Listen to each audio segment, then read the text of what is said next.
Em clima de escola bíblica dominical, 1 Samuel, capítulo 17. Aí, ó. Só lembrou da infância. A gente não tem escola bíblica dominical aqui, viu, gente? Isso não é escola bíblica dominical. Mas estou inspirado por isso hoje.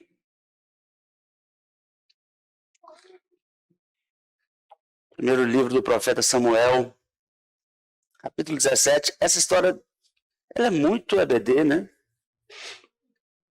Conhecida.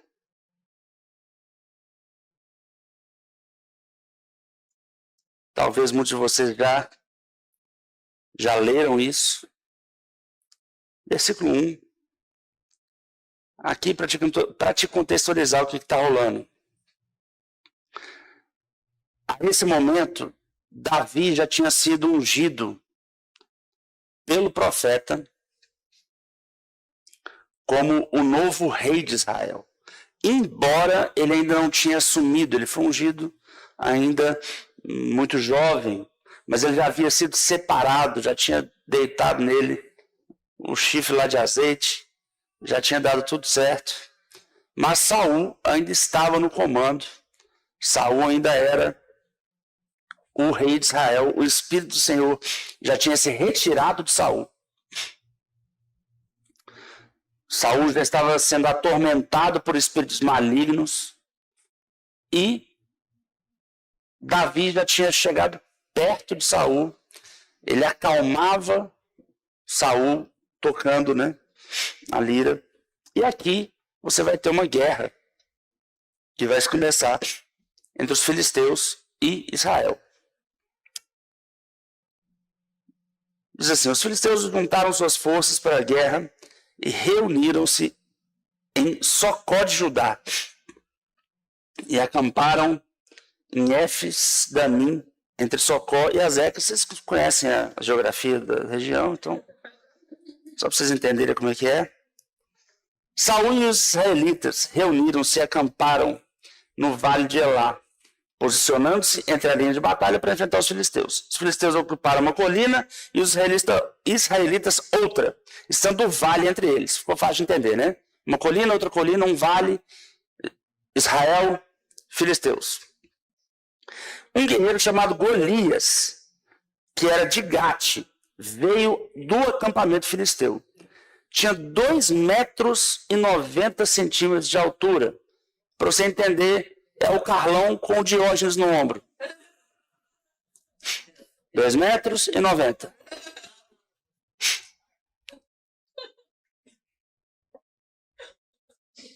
Ramon não veio, né? Deu sorte. E esse é o Ramon, mas ele foi penalizado por vir. Olha só que coisa.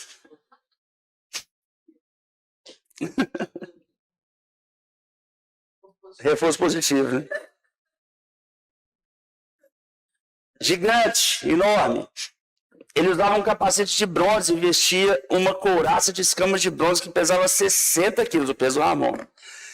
Nas pernas usava caneleiras de bronze e tinha um dardo de bronze pendurado nas costas. A haste de sua lança era parecida com uma lançadeira de tecelão. Isso mesmo. E sua ponta de ferro pesava 7,2 kg.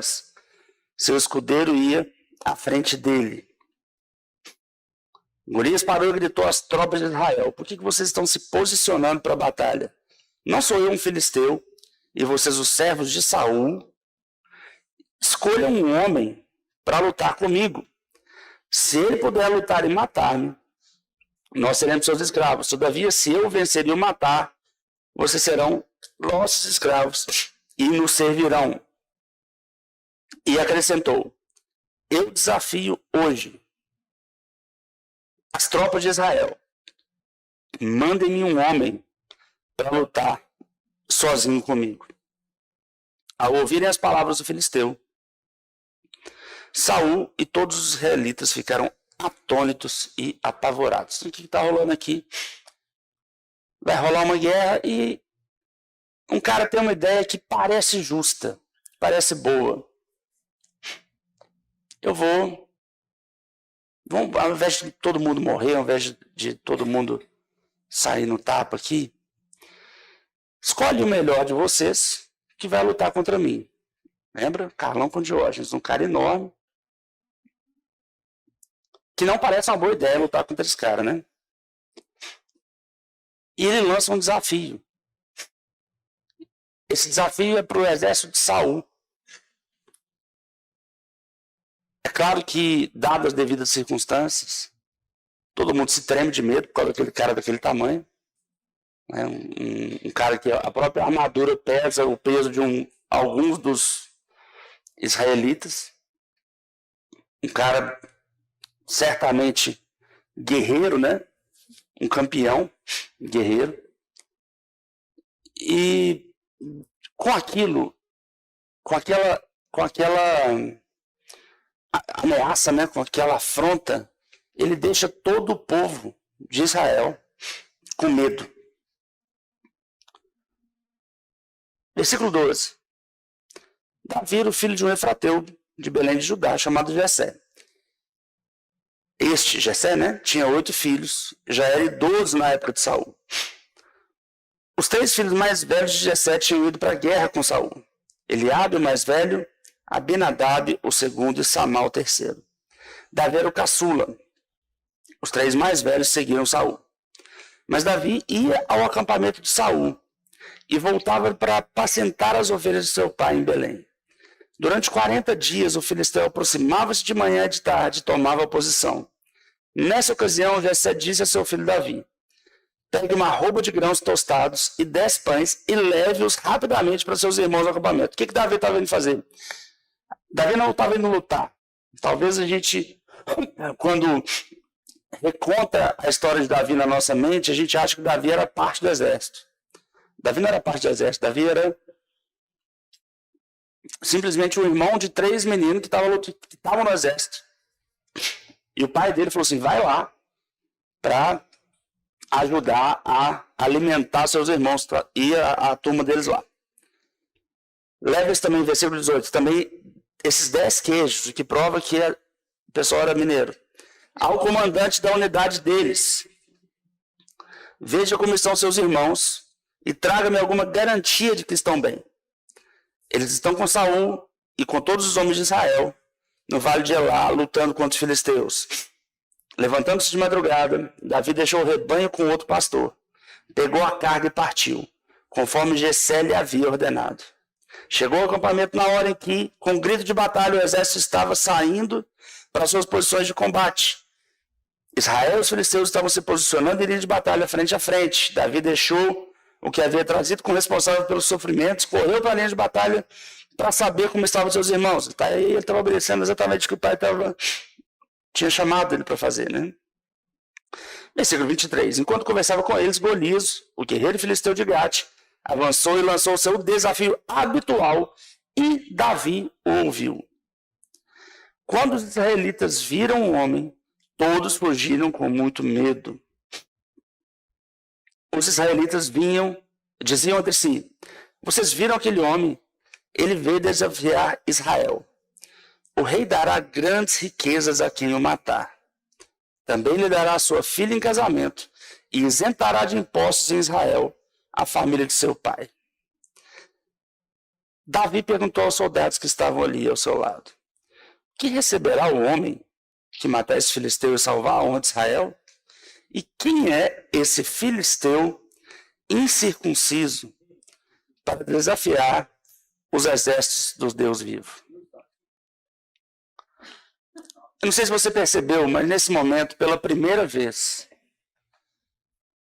os exércitos param de ser chamados de exércitos de Saul e começam a ser chamados dos exércitos do Deus vivo.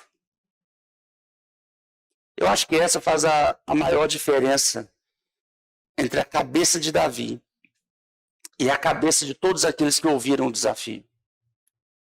E, obviamente, eu não quero falar de Davi.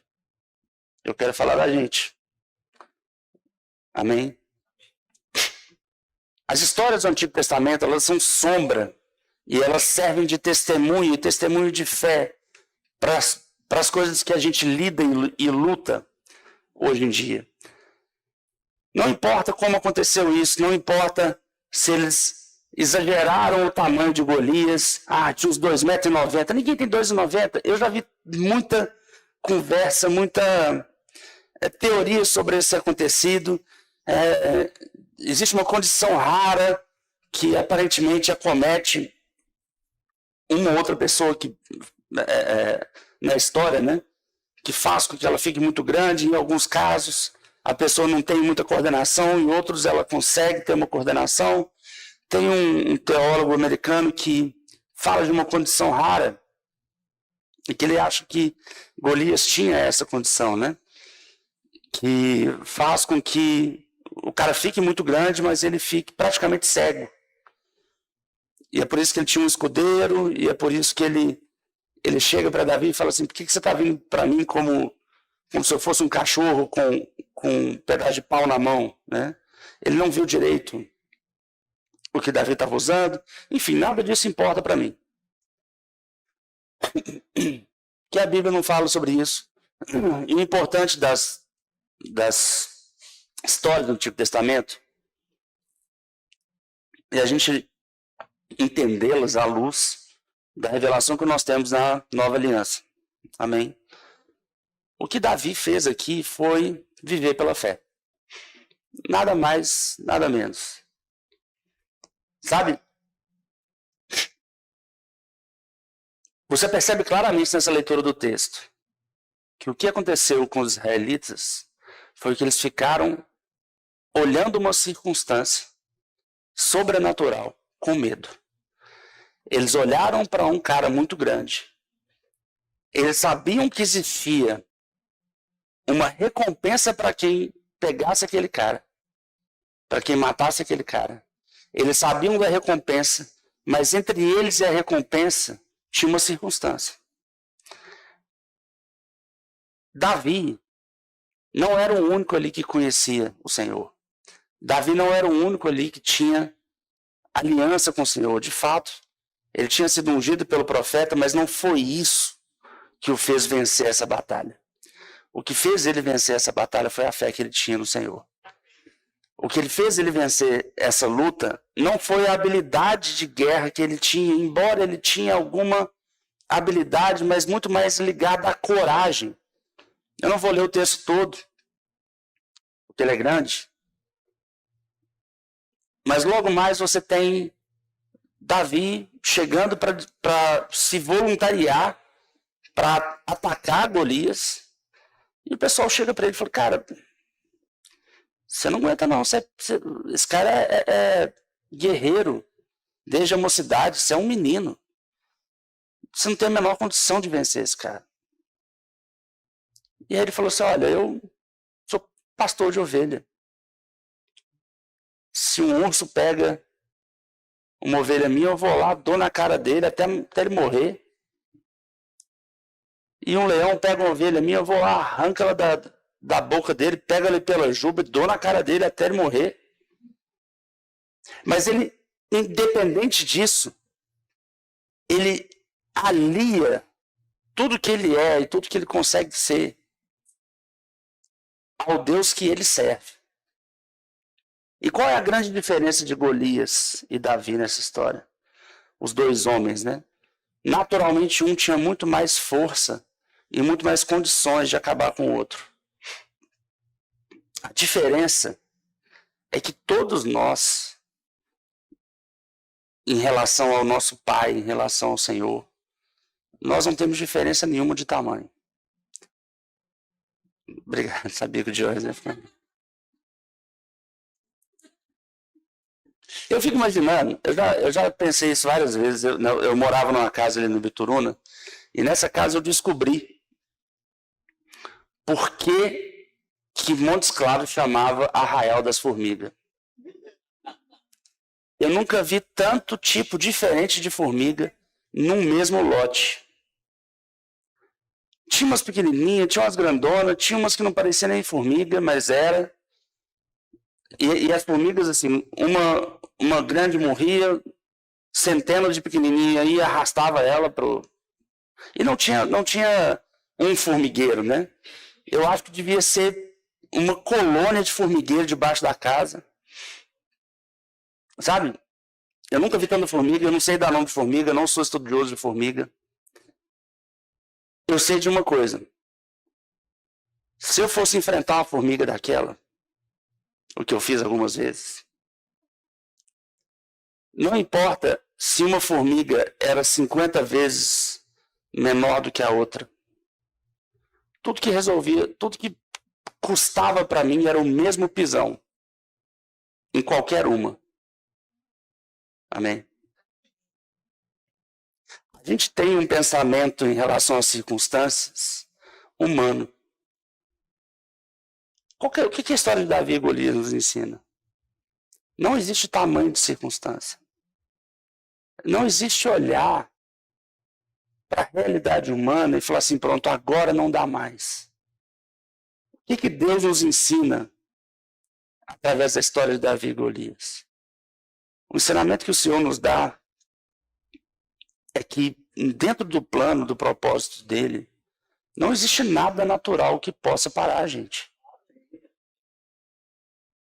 Nem o guerreiro mais forte, com a bravata mais pesada, é capaz de parar alguém que está indo em direção a um propósito. Davi tinha um propósito. O propósito final de Davi, inclusive, era ser rei sobre Israel. Na verdade, existe um propósito ainda sobre a casa de Davi, que é o descendente dele sentar sobre o trono de Israel. E isso ainda não aconteceu. Vai acontecer quando Jesus retornar para reinar sobre a terra pelo milênio. Você vai aprender essa escatologia no Rema. Quem já não aprendeu, né?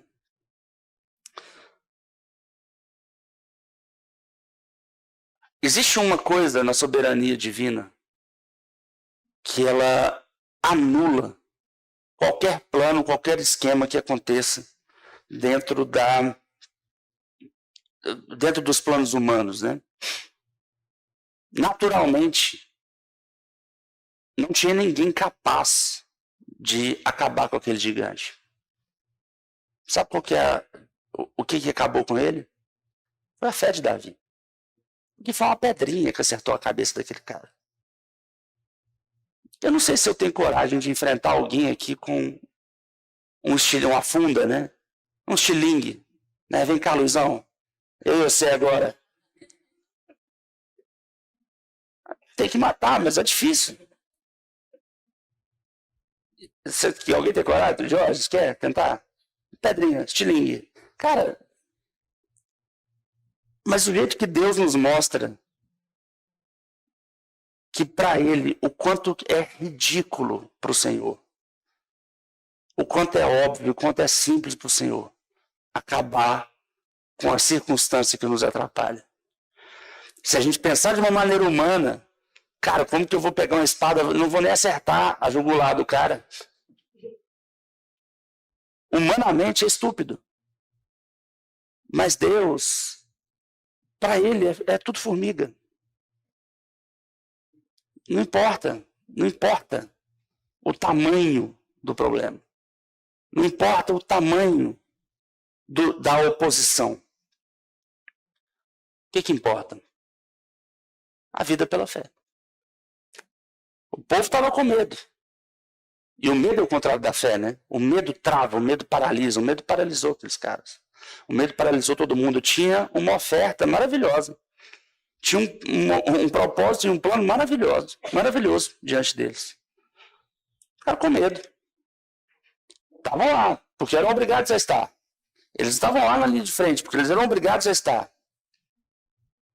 Mas eles não conseguiram. E sabe, meio que eu acho que ainda bem, porque se você vai com medo também, você não vai direito. A fé, ela sempre vai levar a ousadia junto com ela. A fé, ela tem um fruto. O fruto da fé é a ousadia. Davi, desde o início, ele se posiciona com ousadia, mas em momento nenhum ele se coloca como um grande guerreiro. Eu acho muito interessante o equilíbrio de Davi em relação ao que a gente deve agir agora na nova aliança. Você vê que ele chega e pergunta assim, peraí, tem um prêmio? Qual é o prêmio? O que o rei vai dar mesmo? Sabe, a gente pode seguir a nossa jornada pensando no galardão que nós vamos ter. Tá tudo bem, qual que é o prêmio que tem? Como é que é o prêmio aí para quem vencer mesmo? Tanto que a palavra fala, o próprio Jesus fala, aquele que vencer irá se sentar comigo. Aquele que vencer, darei a coroa. A gente tem prêmio. Existe um prêmio para aquele que vencer. Tá tudo bem a gente entender o prêmio, a gente seguir o prêmio. Amém? É isso que ele falou. Peraí, o que vai ganhar mesmo?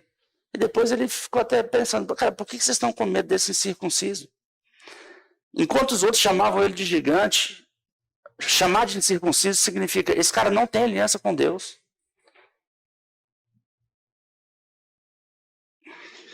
É a mesma coisa. Às vezes, algumas circunstâncias tentam botar medo na gente.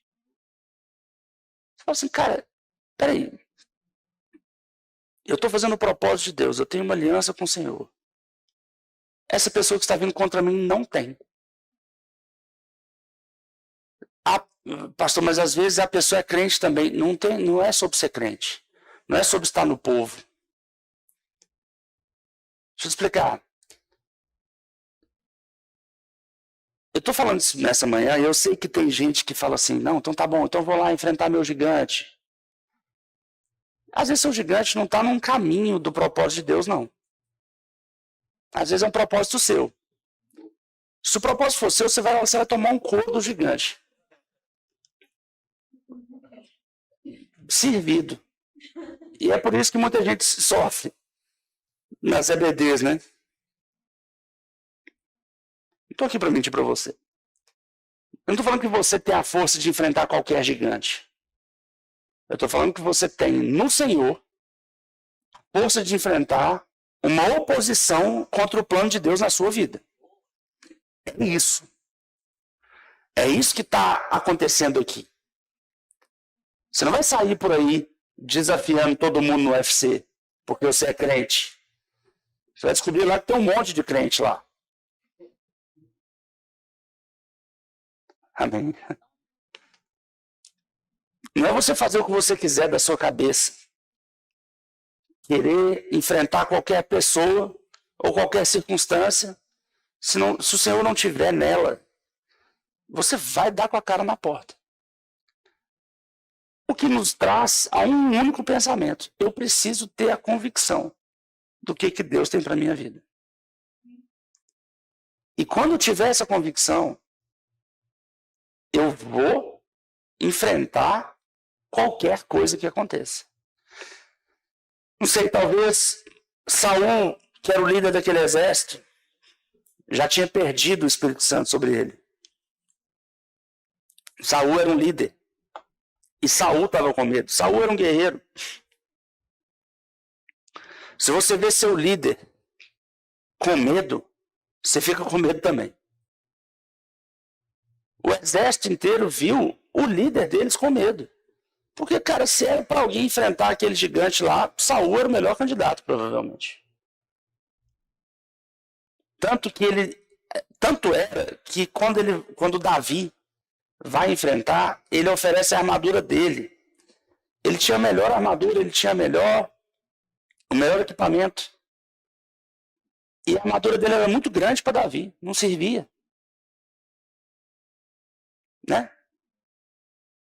E Davi falou, não mexe com isso não. Ele não falou isso, mas eu vou pegar uma licença poética. Eu não vou usar a sua armadura não, senão eu vou acabar parecendo covarde.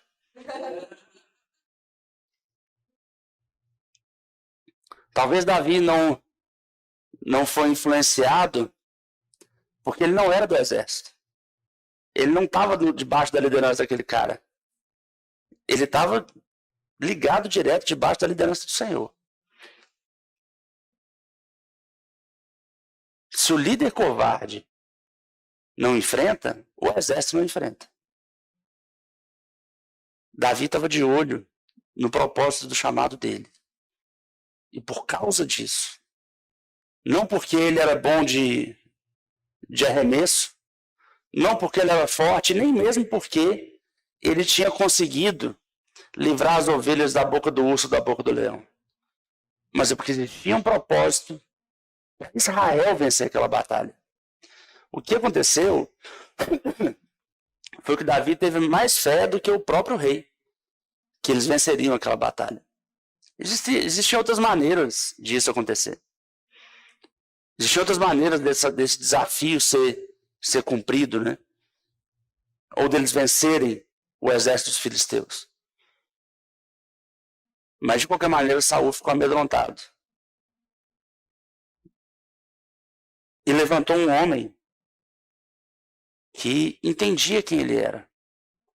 O coração, né, de Davi, que é o coração segundo o coração de Deus, ele certamente não está ligado à prática de santidade de Davi, que era horrível. Davi era um adúltero. Davi era um assassino. E ele é penalizado por ser um assassino, pelo Senhor. Cara, você construiu o seu reino debaixo de sangue demais. Vai ver no final da vida de Davi. Eu já vi ministro do evangelho, claro que não no Verbo da Vida, falando que Davi era um homem segundo o coração de Deus, e ele escrevia a Bíblia com a mão, e com a outra ele derramava sangue. Querendo dizer que isso é divino, né? E justificando assassinato e coisas assim. Imagina que gente boa esse cara era. Mas o ser segundo o coração de Deus está relacionado com arrependimento e fé. Davi era um homem que se arrependia quando entendia que estava errado. E era um homem que se movia pela fé. Que quando ele percebeu que ele estava errado, ele não teve problema de se derramar na frente das pessoas e falar assim, cara, eu estava errado, perdão, rasgar a roupa, se envergonhar. Porque ele não se movia pelas pessoas, ele se movia pela fé. Amém? Se você quer viver uma vida segundo o coração de Deus, você precisa desses passos. Primeiro, e inegociável, saber o que Deus quer da sua vida. Primeiro, saber que Deus quer algo de todo mundo. Porque foi Deus que fez você. Foi Deus que te criou, foi Deus que te recriou em Cristo. É engraçado que quando as pessoas leem a história de Davi no Antigo Testamento, elas gostam de se colocar como Davi simplesmente para vencer o gigante. Não é? O povo que faz as campanhas aí. Vamos lá, campanha para vencer o gigante. Já jogou pedra? Não é? Todo mundo gosta de se relacionar com Davi, tipo assim, eu sou igual Davi, eu sou igual fulano, eu sou igual... Todo mundo gosta de fazer isso quando pensa no vencer uma circunstância. Mas ninguém faz isso lembrando que Davi tinha um chamado. Então, na hora de vencer uma circunstância, eu sou igual Davi, eu vou derrubar o gigante. Mas Davi tinha um chamado, Deus chamou ele para fazer algo. Não, mas tem que ver se isso é para todo mundo. É o Deus que deu o chamado que vence o gigante. Amém? E ele vence por causa do chamado. A aliança e o chamado estão juntos. Você não pode ter só o benefício da aliança. Porque a aliança ela é um acordo. Amém, gente? Não é acordo, aliança? Hoje em dia carnaval tá aí, né? E eu lembro que quando eu era mais novo, começou uma moda que pra mim era coisa de maluco e agora tá muito moda mesmo. O tal do relacionamento aberto. Já ouviram falar? Esse negócio foi a mulher que inventou, não foi? Não foi?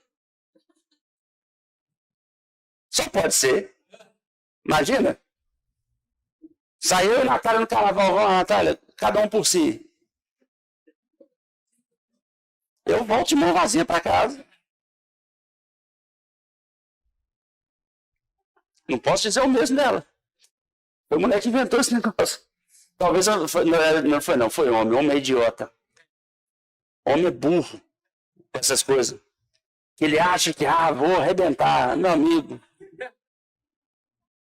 Zero chance. Quando você está começando a esquentar, enfim. Relacionamento aberto. Um homem, se pudesse, ele inventaria um relacionamento aberto do seguinte sentido: eu tô liberado para fazer o que eu quiser. Minha mulher não. É um relacionamento aberto só pela minha parte. Alguém toparia isso? Os casais aí. Não? Por quê?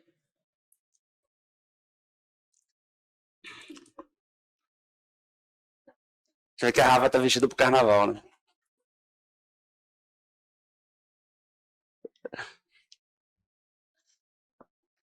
Vocês topariam, gente? Relacionamento aberto assim, só quem tá com você que pode ficar com quem quiser. Vocês topam? Não, né?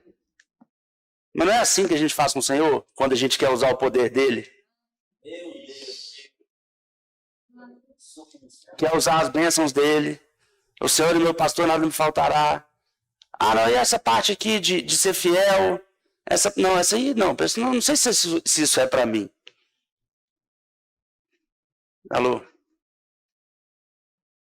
Venceu o gigante, eu tô dentro. Ah, Deus vai me ajudar a vencer o gigante. Deus vai me ajudar.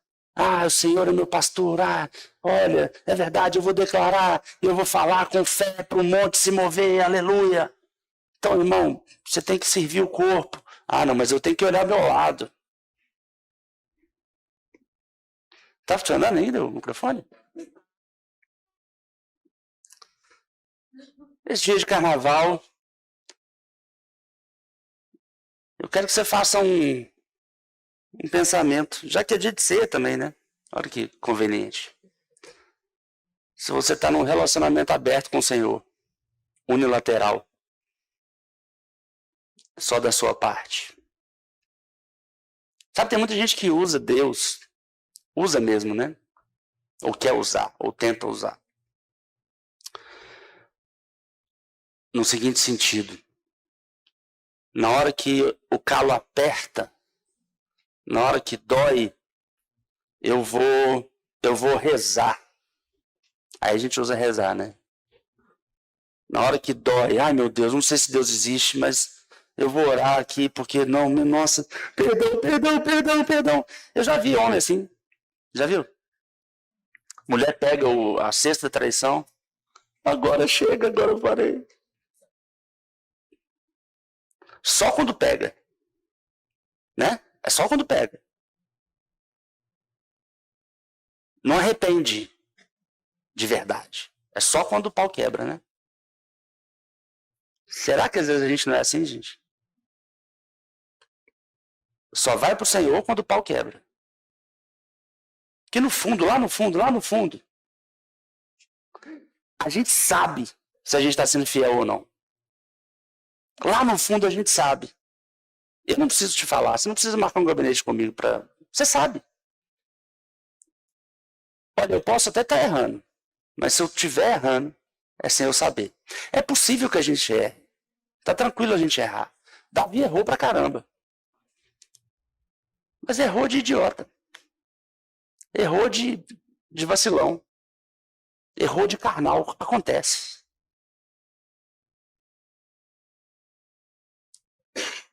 A diferença de Davi para Saul. Saul recebeu antes uma ordem divina, direta, para fazer algo e ele deliberadamente não fez. Sabendo o que era para ser feito. Quando ele foi descoberto, ele... Ah, não, desculpa, não. Vamos refazer aqui. Olha, eu vou matar assim os bois. A diferença de Saul para Davi é uma só: fidelidade. E fidelidade e fé é a mesma coisa, né? A vida de fé é uma vida de fidelidade. Amém? A diferença é que Davi tinha fé e fidelidade e Saul não. Por isso que um cara menor e menos preparado consegue vencer um exército que estava há 40 dias atormentando ele. E a gente vê isso às vezes acontecendo. Como é que fulano chegou agora e começou a... Como? Como que ele já chegou e já deu certo aqui? Como que ele já chegou e já aconteceu isso para ele? E eu estou aqui e não acontece? Pois é, talvez tenha a ver com a sua fidelidade. E com a sua fé. Talvez tenha a ver com a sua convicção daquilo que Deus chamou para fazer, sabe? Eu não sei se existe alguém aqui que não sabe de jeito nenhum o que tem que fazer. Pode ser, se você chegou anteontem. Mas eu acho difícil, com tanto que a gente fala sobre propósito. Eu já dei o mapa diversas vezes. Foi o mapa que eu segui. Você começa a se associar com a visão. Você começa a servir, você começa a ouvir a palavra. A fé vem pelo ouvir e ouvir a palavra de Deus. Quanto mais você ouve, mais fé é gerada no seu coração. Mas é aquela mesma coisa. A gente quer ser separado pelo Senhor. A gente tem uma mania de querer se colocar na pele do vitorioso quando ele está vencendo. Mas a gente não se coloca na pele do vitorioso quando ele está se preparando para a vitória. Porque uma depende da outra. Talvez seja isso que Davi quis dizer quando ele falou assim: eu já tirei a ovelha da boca de urso, da boca de leão. Eu já tenho me preparado para vencer. Os irmãos que estavam lá no exército, certamente ele tinha 3 irmãos que estavam na frente de batalha. E eu não vou ler no texto, mas se você quiser ler em casa depois, você percebe que um deles começa a afrontar Davi. Fala assim: cara, você está aqui para aparecer, né? Eu te conheço. Vai que você vai aguentar alguma coisa? Se bobear, ele devia dar um monte de safanão na cabeça de Davi a vida inteira, ele era um menor, né? Irmão menor. Devia tomar muito cascudo. Tá vindo aqui falar que você vai fazer alguma coisa? Às vezes a família faz isso com a gente, né?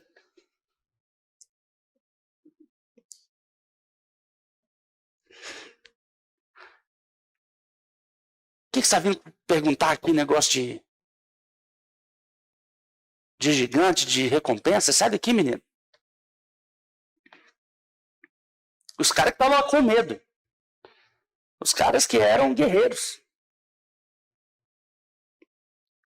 Se juntaram para ajudar a tentar minar a fé do cara.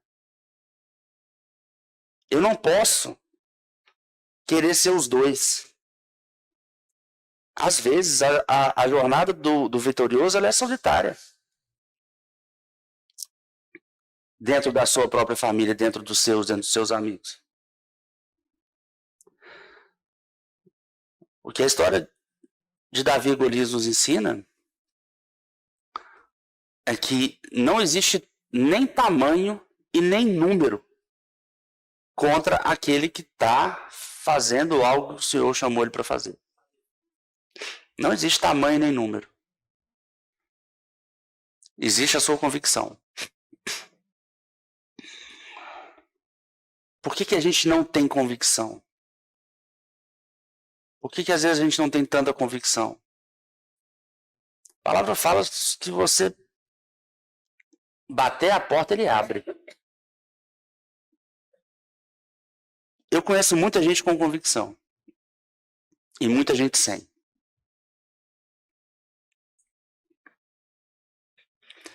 E existe uma característica em comum para os dois tipos de pessoa. Existem várias, na verdade. Mas eu quero falar dessa especificamente. A pessoa que tem convicção, ela tem um coração sincero buscando o Senhor.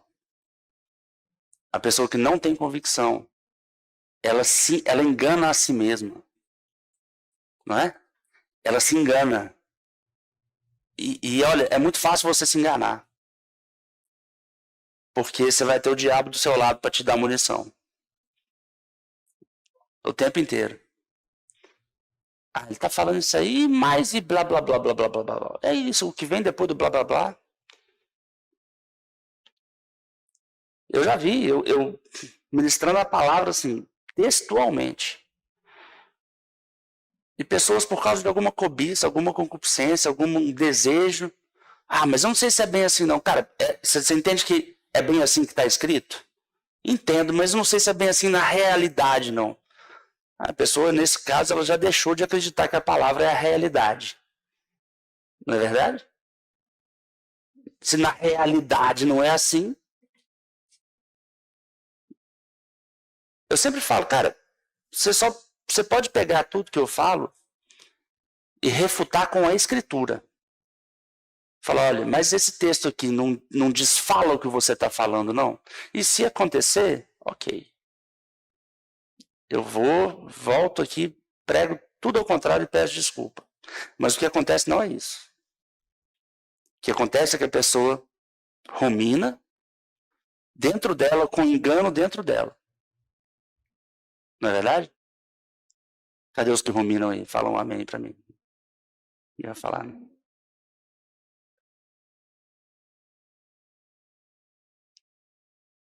Eu não estou falando isso para te expor, não. Estou falando para você tomar cuidado. Para deixar claro para você. O reino de Deus não é sobre eu ter uma vitória pessoal. Igreja não é sobre egoísmo. Igreja é sobre um servir ao outro. Igreja é sobre um fazer as coisas pelo chamado de Deus. É normal que quando a gente chega, a gente fica naquele mesmo pensamento antigo, não, Deus vai me abençoar, Deus vai me abençoar. Por isso que essas pregações de Davi, erradas e descontextualizadas, elas são mel na boca do carnal. Porque eu vou chegar e falar assim, você vai vencer, seu gigante. Enquanto mais eu aumentar a voz e modular ela, você vai ficando emocionado. Mas a gente não é guiado por emoção. Não é emoção. Isso não tem a ver com emoção. Se fosse emoção, ninguém tinha lutado contra esse cara, não. O que está rolando aqui é um cara centrado no propósito dele. Ele falou assim, cara, esse cara não tem aliança com o Senhor, eu tenho. Eu não aguento ele na mão mesmo, não, mas o Senhor aguenta. Ele está sendo um problema para o povo de Deus. Alguém tem que resolver isso. Eu vou resolver, eu estou ungido pelo Espírito. No caso dele, ele não entendia o Espírito direito ainda, né? Mas eu estou ungido. Eu vou arrebentar com esse cara. Eu não sei como não, mas eu vou arrebentar com esse cara. Não é emocional.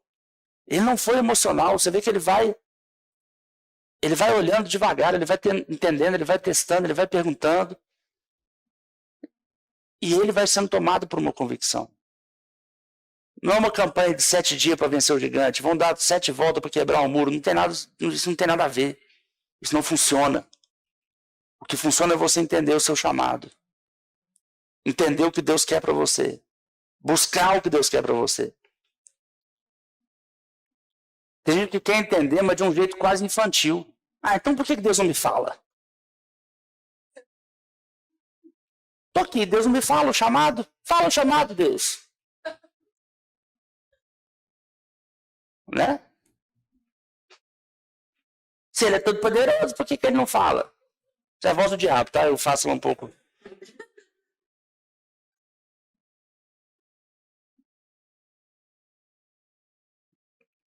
Mas eu já pensei muito isso. E eu descobri que ele fala. Ele fala.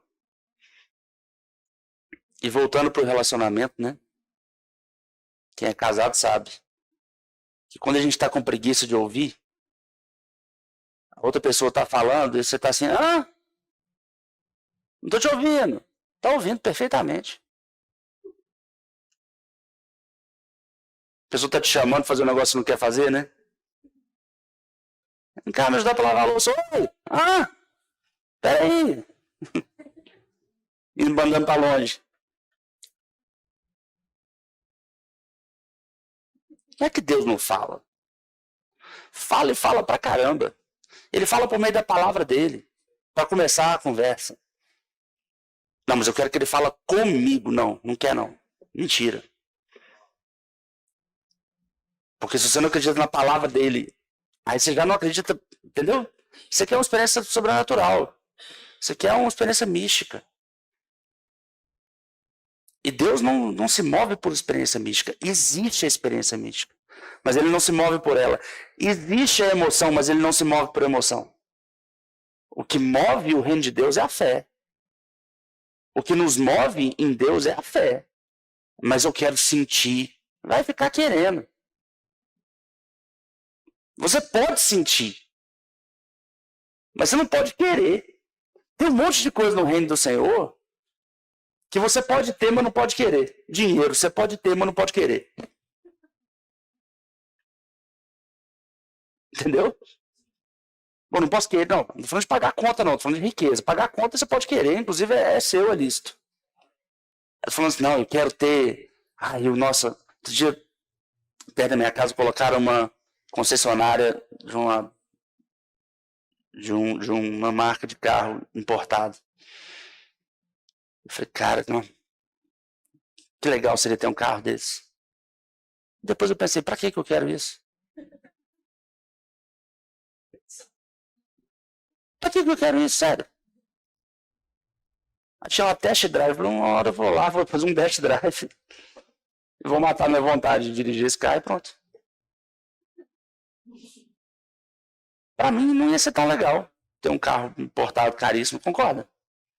Mesmo que eu ganhasse, mesmo que, não, beleza, talvez no futuro, né, em outras circunstâncias, mas imagina, hoje, eu paro uma nave na porta aqui, quem tá perto sabe do meu caráter, mas quem tá chegando fala assim, pastor tá roubando o povo, né? Então, mesmo se eu ganhasse um carro desse, para mim seria inconveniente, concorda? Fora a manutenção e seguro, mas independente disso. Às vezes a gente cobiça coisas que não seria legal pra gente. Eu vou cobiçar tal. Não, mas eu queria. Não, porque Davi foi rei, porque Davi era rico. Cara, ele estava dentro do propósito. Ele não buscou nada disso, não. Só foi acontecendo. Você percebe, por exemplo, que ele não tinha nem problema com dinheiro. Uma hora ele falou assim, gente, eu moro num palácio e a gente está fazendo o sacrifício ainda numa tenda. Não, tá errado esse negócio. E doou uma quantidade absurda de dinheiro. Absurda. Para a construção do templo. E depois, se você quiser, eu já fiz essa conta aqui antes, pega a quantidade de ouro, joga a cotação do ouro. É um anacronismo meio ruim, mas só para você entender que foi uma coisa muito absurda. A quantidade de dinheiro que Davi doou. Ele tinha, mas ele não se importava com isso, o negócio era agradar ao Senhor. Aí você vence gigante, aí você vence guerra, aí você vence tudo. Tem gente que está com a circunstância que é uma pedrinha desse tamanho e está chorando porque não consegue vencer a circunstância. É porque, gente, circunstâncias sem o Senhor, todas elas te atrapalham. A pedrinha te faz escorregar, a pedra um pouco maior te faz tropeçar e a montanha não te deixa avançar. Qualquer circunstância sem o Senhor é perigosa. Toda circunstância com o Senhor, ela está automaticamente vencida por causa do propósito. Então, o que eu tenho que fazer? Eu tenho que procurar vencer a circunstância? Não. Eu tenho que procurar estar dentro do que Deus me chamou para fazer. E aí a gente tem ousadia. Eu só tenho a ousadia que eu tenho para algumas coisas, que talvez você já possa ter visto, porque eu tenho certeza do meu chamado. Eu só tenho ousadia para chegar aqui e falar algumas coisas que eu falo, porque eu tenho certeza. Eu tenho certeza do que vai acontecer aqui no norte de Minas. Eu tenho certeza do que Deus vai fazer aqui. Porque Ele me falou. Mas não falou para mim, então beleza, então assiste. Porque vai acontecer. E tem gente que vai ficar assistindo de fora com raiva ainda, roendo os cotovelos. Vai roer os cotovelos. Não sei se dá, né? Mas vai dar um jeito. Amém? Vai acontecer, gente. Vai acontecer. O que Deus falou sobre a gente vai acontecer. E a gente vai enfrentar o que for necessário. Agora, o que a gente faz? se mantém dentro. Sem olhar para a direita e sem olhar para a esquerda. Sem olhar para a circunstância, sem olhar para coisa emocional tentando nos mover. Sem olhar para a nossa própria vontade, para o nosso próprio egoísmo. Olhando para aquilo que Deus quer que a gente olhe. E nós temos uma aliança com Ele. Nós vamos tomar nossa ceia. E essa ceia fala dessa aliança. Como que a aliança foi feita? Jesus chegou num cavalo e cortou o pescoço de César? Não. Ele se entregou para morrer. Tudo bem, a gente não precisa se entregar para morrer. Mas a gente precisa se entregar. Davi, aqui, ele não teve medo da própria vida. Você imagina que história desastrosa? Ele chega e fala assim, quem é esse filisteu? Eu vou te pegar, filisteu, o Senhor vai arrebentar com você. Golias olha para ele, manda a lança, atravessa Davi. Acabou a conversa, não tem Bíblia. Não tem como acontecer não, irmão. Vai dar certo. Mas se mantém dentro. Por causa da aliança que você tem. Não quebre a aliança. Não deixe a aliança ser quebrada no seu coração. Amém? Saul teve a aliança dele quebrada no coração. Ah, mas a gente não está no tempo do Velho Testamento mais, né, que o Espírito ia e voltava. Realmente, não está mais não. Deixa eu contar uma coisa. O que aconteceu com Saul foi uma apostasia. O Espírito não saiu de Davi também não. Ele esteve com Davi até o final. A unção era feita de uma maneira diferente. Ela tinha uma representação diferente. Mas o que aconteceu com Saul é possível acontecer com a gente. Se a gente não ficar esperto. Se eu deixar que meu coração seja guiado pelos meus velhos hábitos e desejos. A gente é guiado pelo Espírito Santo. A gente vence essas circunstâncias pelo Espírito Santo. Não adianta. A gente tem milhares de cristãos nas igrejas praguejando e sendo piores do que quem está no bloquinho dentro da igreja. Muitos lá ainda têm uma possibilidade de salvação. Eles não ouviram uma palavra que nós ouvimos. Mas depois que a gente ouve, a gente se torna responsável pela prática. A vantagem é que se a gente pratica, a gente vence o gigante. Se a gente não pratica, a gente está derrotado sem chance de levantar. Amém.